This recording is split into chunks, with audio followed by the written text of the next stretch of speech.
A B মূলত হলে দেখাও যায় x square minus 2ax plus a square minus b square is equal to 0 সমীকরণের মূলদ্বয় সর্বদা মূলত হবে।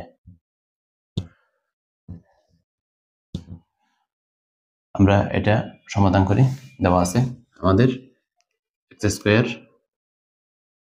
Minus 2ax plus a square minus b square is equal to 0। তাহলে প্রথমে আমাদেরকে মূলের প্রকৃতি নির্ণয়ের জন্য আমাদেরকে নির্ণয় করতে হবে পৃথক। সুতরাং পৃথক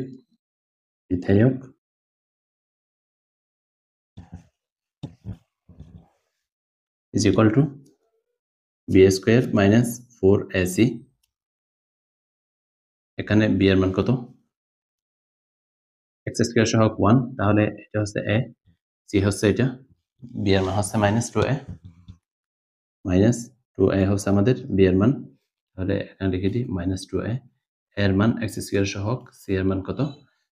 a square minus b square -4 into 1 into a square minus b square. তাহলে এখানে আমরা পাই 4a square minus 4a square minus minus plus, তাহলে 4b স্কয়ার। তাহলে আমরা পাই 4b square. This is greater than 0। তাহলে এটা হচ্ছে আমাদের 0 থেকে বড়। তাহলে আমরা বলতে পারি এই সমীকরণের মূলগুলো কি হবে? মূলত বলতে যদি দুটি সংখ্যাকে p বাই q আকারে প্রকাশ করা যায় তাহলে ওই সংখ্যাকে বলা হয় মূলত, অর্থাৎ রিয়েল নাম্বার, অর্থাৎ বাস্তব সংখ্যা। এখানে কি হবে? বাস্তব সংখ্যা।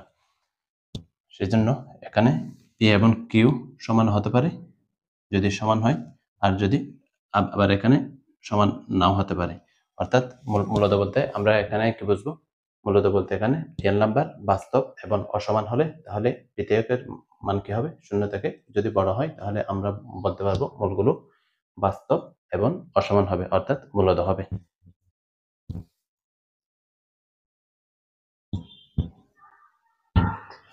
f of x এই সমীকরণের মূলদ্বয় বাস্তব ও অসমান হলে দেখাতে হবে যে এই সমীকরণের মূলগুলো কাল্পনিক হবে। যদি আমাদের মূলদ্বয় বাস্তব ও অসমান বোঝায়, অর্থাৎ এখানে বাস্তব ও অসমান না বলে আমাদেরকে মূলদ বলতে পারে। কি বলতে পারে? মূলদ বলতে পারে। মূলদ বলতে পারে, অর্থাৎ মূলদ্বয়ের মান কি হবে? 0 থেকে বড় হবে, ধনাত্মক এবং 0 থেকে বড় হবে। তারপর কাল্পনিক না বলে এখানে আমাদেরকে জটিল বলতে পারে অথবা অবাস্তব বলতে পারে। সেক্ষেত্রে আমাদের পৃথকের মান কি হবে? Less than 0। তাহলে এখন আমরা এটা সমাধান করি। আমাদের দেওয়া আছে f of x is equal to 0, অর্থাৎ এখান থেকে px square plus 2qx plus r is equal to 0। তাহলে এখানে আমরা মানগুলো নিয়ে এখান থেকে এর মান কত, এটাকে আমরা যদি এটার সাথে কম্পেয়ার করি, x square plus bx plus c is equal to 0, এটার সাথে আমরা যদি কম্পেয়ার করি তাহলে এর মান পাই আমরা p, b এর মান পাই আমরা 2q এবং c এর মান পাই আমরা r। তাহলে আমরা পৃথক নির্ণয় করি। সুতরাং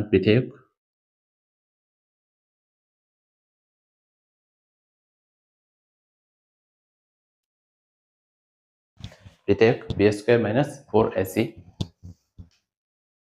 মানগুলো বসাই দিই আমরা এখানে। b এর মান কত? 2q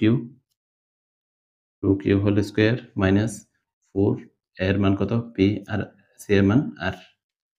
তাহলে এখানে আমরা কত পাই? 4q স্কয়ার মাইনাস 4pr, এখান থেকে 4 যদি কমন নিই তাহলে q স্কয়ার মাইনাস pr। তাহলে এটা একটা আমরা দেখতে পাচ্ছি কি সংখ্যা? ধনাত্মক সংখ্যা। কি সংখ্যা? ধনাত্মক সংখ্যা। এখানে অবশ্যই আমরা কিউ এর মানটা পি এবং আর থেকে বড় মনে করব, তাহলে আমরা বলতে পারি এটা ইজ গ্রেটার দেন 0। অতএব যেহেতু পিতে ইজ গ্রেটার দেন 0, সুতরাং সমীকরণের মূলদ্বয় বাস্তব ও অসমান। অতএব যেহেতু পিতেয়ক ইজ গ্রেটার দেন 0, সুতরাং f of x এর মূলদ্বয় বাস্তব ও অসমান।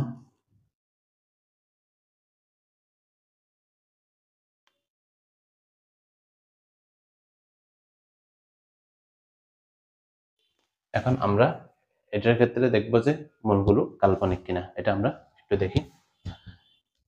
পার্ট দ্বিতীয় পার্ট, দ্বিতীয় অংশ,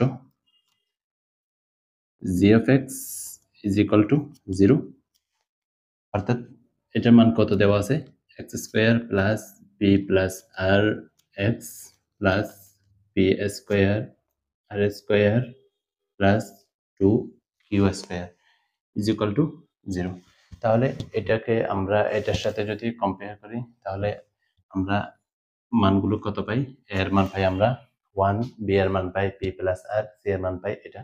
তাহলে মানগুলো বসাই দিই। সি এর মান এটা P square r square 2q square. সুতরাং বিধায়ক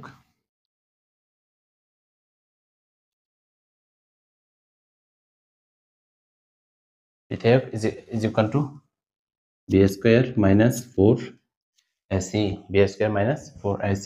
তাহলে b স্কয়ার মান বসাই p প্লাস আর হোল স্কয়ার মাইনাস 4 ইন্টু 1, তারপর c এর মান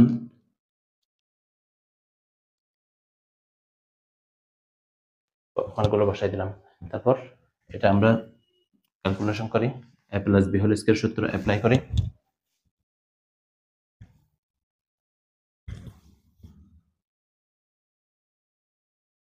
two p r plus r square minus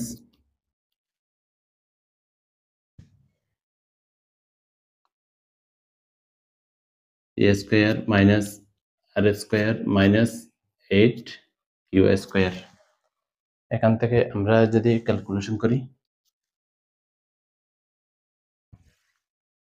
minus 4p square plus 1p square, তাহলে আমরা পাই minus 3p square, minus 3p square minus 3r square, এই দুটা থেকে।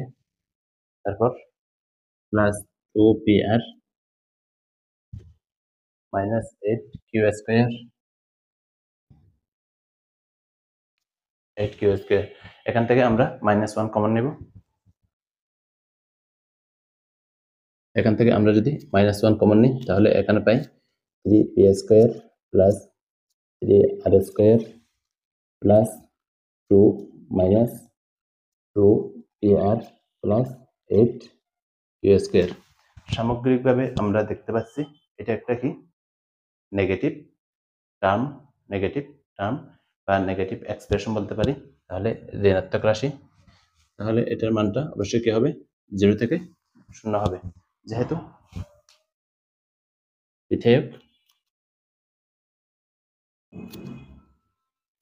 বিধায়ক is less than 0, সুতরাং g of x এর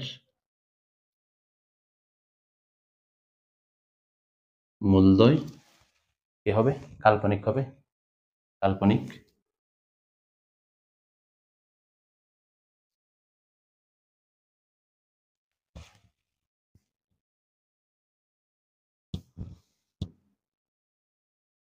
যারা অনলাইনে পড়তে চান, স্ক্রিনে দেওয়া নাম্বারে আমার সাথে হোয়াটসঅ্যাপে যোগাযোগ করবেন ইনশাআল্লাহ। জুম অথবা ফেসবুক গ্রুপে কে এর কোন মানের জন্য এত সমীকরণের মূলদ্বয় বাস্তব ও সমান হবে। যদি আমাদের বাস্তবও সমান হয় মূলদ্বয়, তাহলে পিতে1 সমান আমরা কি ধরবো? শূন্য ধরবো। পিতে1 সমান আমরা কি ধরবো? শূন্য ধরবো। তাহলে আমরা এটাকে প্রথমে x square plus b x plus c is equal to 0, অর্থাৎ দিকের সমীকরণের সাথে আমরা যদি তুলনা করি তাহলে আমরা পাই এর মান কত? k-1, বি এর মান মাইনাস k+2, তারপর সি এর মান কত? 4। তাহলে পিতে1 ইজ ইকুয়াল টু আমরা জানি বি স্কোয়ার মাইনাস 4ac। তাহলে মানগুলো বসাই দিই আমরা। বি এর মান কত? Minus k+2 whole square minus 4ac, এর মান কত? k-1, সি এর মান 4। তাহলে আমরা এখানে বর্গ করি মাইনাস হোল স্কোয়ার, তাহলে প্লাস এ প্লাস বি হোল স্কোয়ার সূত্র অ্যাপ্লাই করি। এ square plus 2 into k into 2 অর্থাৎ 4, 4k plus 4 2 square minus 4k plus এখানে কত? 4 4 16, তাহলে 16k মাইনাস মাইনাস প্লাস 16। তাহলে এখানে আমরা যদি ক্যালকুলেশন করি কে স্কোয়ার 4k মাইনাস 16k, তাহলে 12k মাইনাস 12k প্লাস 20। যেহেতু আমাদের কি বলছে? মূলদ্বয় বাস্তব ও সমান, যেহেতু সমীকরণের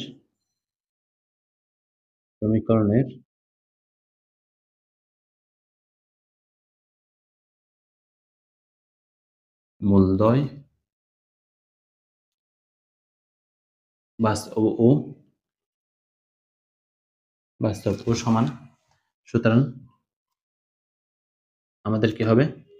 পিতে1 সমান আমরা কি ধরবো? পিতে1 সমান 0 হবে।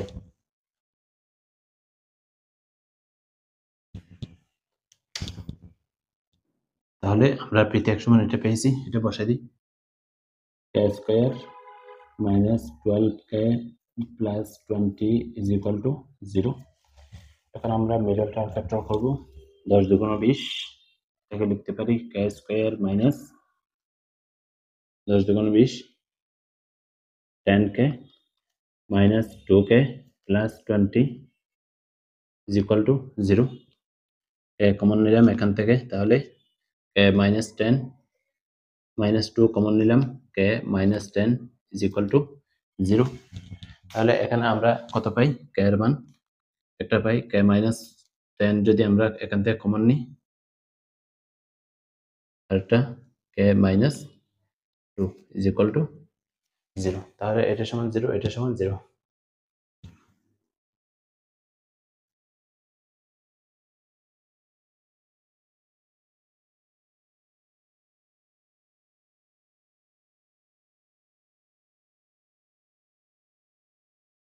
তাহলে কে 10 এবং 2 মানের জন্য আমাদের সমীকরণের মূলদ্বয় বাস্তব ও সমান হবে।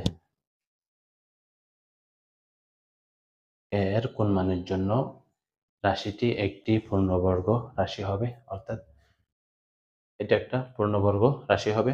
যদি আমাদের এরকম দেওয়া থাকে তাহলে আমরা যেটা করব, রাশি দ্বারা গঠিত সমীকরণের পিতে1 মান আমাদের কি হবে? 0 হবে। তাহলে এটা আমরা সমাধান করি। সলিউশন দেওয়া আছে আমাদের কি? k+1 x square plus 2 k+3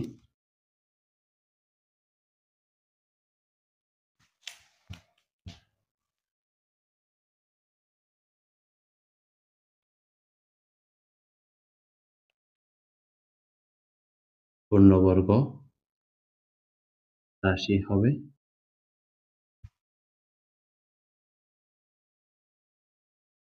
যদি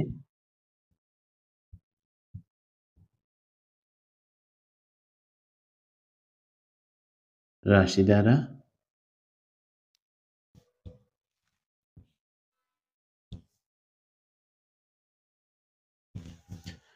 দ্বারা গঠিত সমীকরণের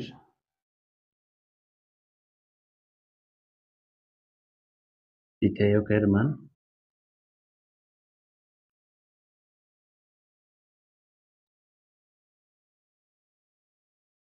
শূন্য হয়। তাহলে এটাকে প্রথমে আমরা সমীকরণে কনভার্ট করব। সুতরাং k plus 1 x square 2 into k plus 3 x plus 2k plus 3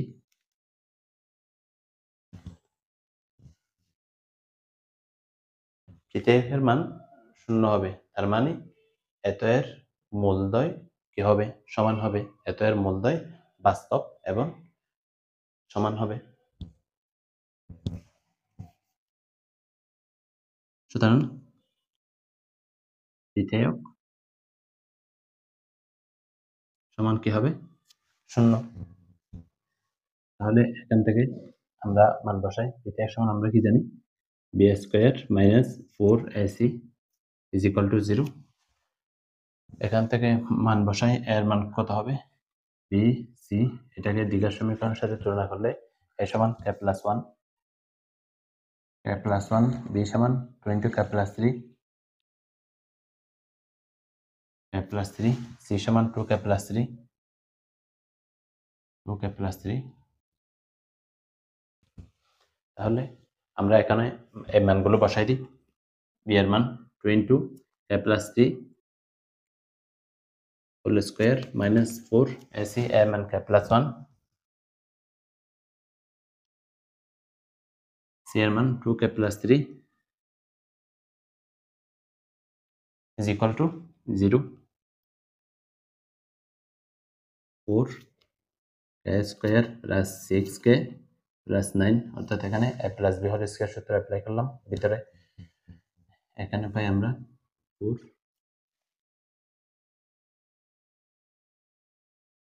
2k square plus 3k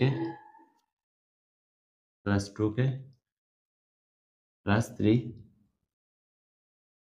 is equal to 0, is equal to 0। এখন আমরা এটাকে গুণ করে দিই। 4k square plus 124 24k plus 4 930 minus 4 2 8 4 2 8 8k square 3 4 12k 4 2 8k 3 4 12 is equal to 0। এখানে আমরা calculation করি। minus 4k square এখানে 20, এখানে 24, তাহলে প্লাস 4k, এখানে 12, এখানে মাইনাস 12, এখানে প্লাস 36, তাহলে আমাদের থাকে প্লাস 24। -4 দ্বারা আমরা ভাগ করব, বা -4 আমরা যদি কমন নিই তাহলে k square minus k minus 424 is equal to 0। তাহলে আমরা কি পাই, k square minus k minus 6 is equal to 0, is equal to 0। বাকি কাজ আমি এই পাশে করি। এটাকে আমি কি করব, মিডল টার্ম ফ্যাক্টর করব। k square minus 3k plus 2k minus 6 is equal to 0, k square, তাহলে k কমন নিয়ে আমরা এখান থেকে k minus 3 plus 2 k minus 3 is equal to 0।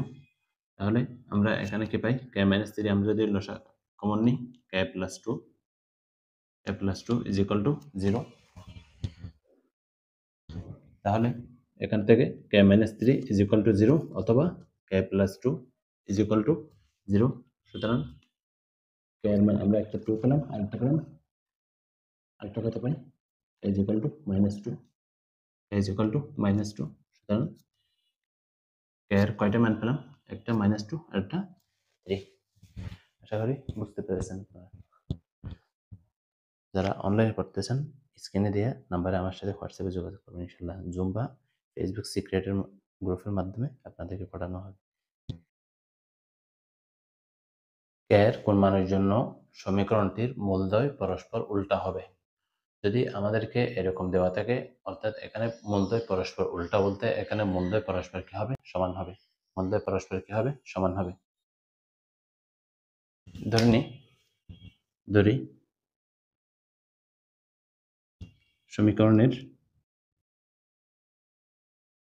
একটি মূল আলফা, অপরটি পরস্পর কি বলছে, উল্টা বলছে, অর্থাৎ রেসিপ্রোকাল। অপরটি হবে আমাদের 1/আলফা। এখন আমরা যেটা করব সেটা হচ্ছে মূলদ্বয়ের গুণফল নির্ণয় করব।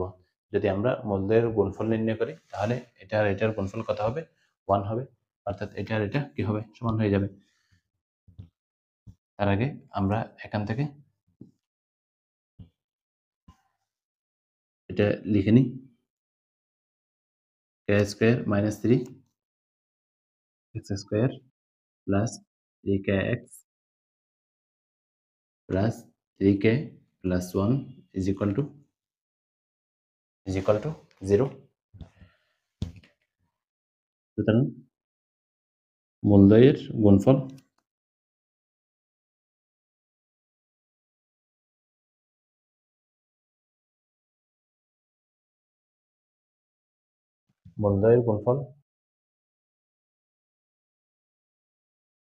Alpha into 1/আলফা।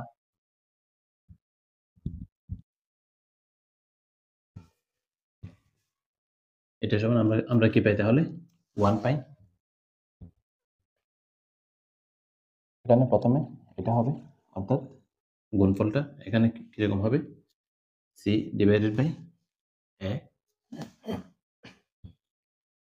এটা আমাদের a, এটা আমাদের b, এটা আমাদের c। তাহলে c/a আমরা বসাই দিই।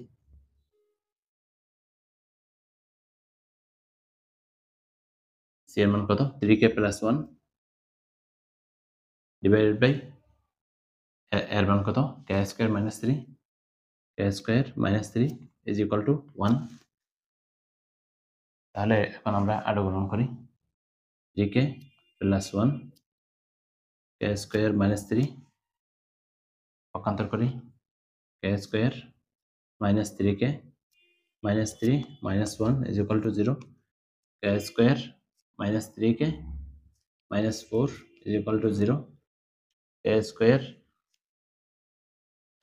এটাকে আমরা লিখতে পারি 4k প্লাস 1, অর্থাৎ 1k -4 is equal to 0। Common নিলাম একটা, k -4 প্লাস 1 যদি আমরা এখান থেকে লসাগু নিই তাহলে k -4 is equal to 0।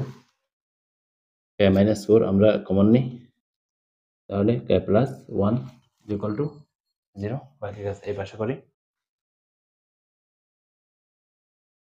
k -4 is equal to 0 অথবা k plus 1 is equal to 0।